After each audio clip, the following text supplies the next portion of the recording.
नमस्ते सबैजनालाई। म चाहिँ आज छोटो भिडियो लिएर आएको छु। आइपिओ भर्दाखेरि चाहिँ हजुरहरूलाई के कुरा चाहिन्छ, आइपिओ भर्दा चाहिँ हजुरहरूलाई चाहिँ के कुरा चाहिन्छ त्यो सम्बन्धीको छोटो भिडियो लिएर आएको छु। हजुरहरूले राम्रोसित हेर्नुहोस् है त। यदि तपाईले चाहिँ आइपिओ भर्दै हुनुहुन्छ भने चाहिँ पहिला चाहिँ तपाईलाई चाहिँ क वर्ग वा ख वर्ग पछि एउटा बैंक चाहिँ खाता हुनुपर्दछ। बैंक एकाउन्ट चाहिँ तपाईको अनिवार्य हुनुपर्दछ। नेपाल सरकारबाट स्वीकृति प्राप्त क वर्ग वा ख वर्गको चाहिँ एउटा बैंक हुनुपर्छ हजुरसँग। अनि दोस्रो भनेको चाहिँ हजुरहरूसँग चाहिँ डिम्याट एकाउन्ट हुनुपर्दछ। जसरी तपाईले बैंक एकाउन्टमा पैसा राख्नुहुन्छ त्यसरी तपाईले चाहिँ बैंक एकाउन्टमा पैसा राख्नुहुन्छ।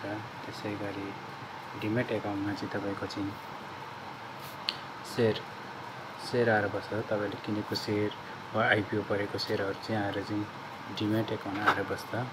त्यसै गरी सेयर भर्नको लागि चाहिँ अर्को चाहिँ मेरो सेयरको एकाउन्ट हुनुपर्दछ।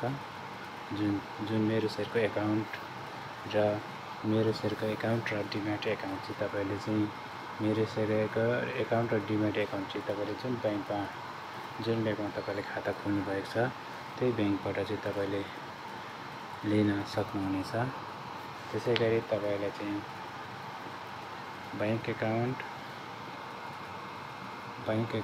त्यसै गरी डिम्याट एकाउन्ट त्यसै गरी मेरो सेयरको एकाउन्ट यी तीनटा कुरा चाहिँ तपाईको चाहिँ बैंक एकाउन्ट भयो, त्यसैगरी डिम्याट एकाउन्ट भयो, त्यसै गरी मेरो सेयरको एकाउन्ट भइसकेपछि जुन बैंकमा तपाईले चाहिँ एकाउन्ट खोल्नु भएको छ मेरो सेयरको डिम्याटको र अनि बैंक एकाउन्ट खोल्नु छ त्यही बैंकबाट चाहिँ तपाईले चाहिँ सिआरएन नम्बर लिनुपर्ने हुन्छ।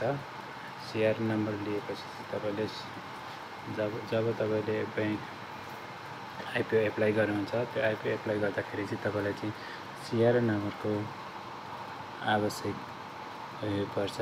त्यसैगरी लास्टमा चाहिँ तपाईलाई सिआरएन नम्बर सँगसँगै चाहिँ ट्रान्जेक्सन पिनको पनि आवश्यक पर्छ। ट्रान्जेक्सन पिनको नि आवश्यक पर्छ आइपिओ भर्नको लागि चाहिँ।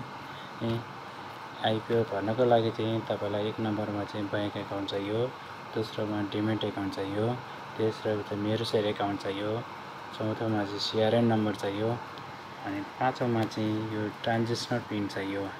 यति पाँचवटा कुरा भयो भने चाहिँ तपाईले सेयर आएको बेला चाहिँ सेयर भर्न सक्नुहुनेछ। हस्त नमस्ते, धन्यवाद।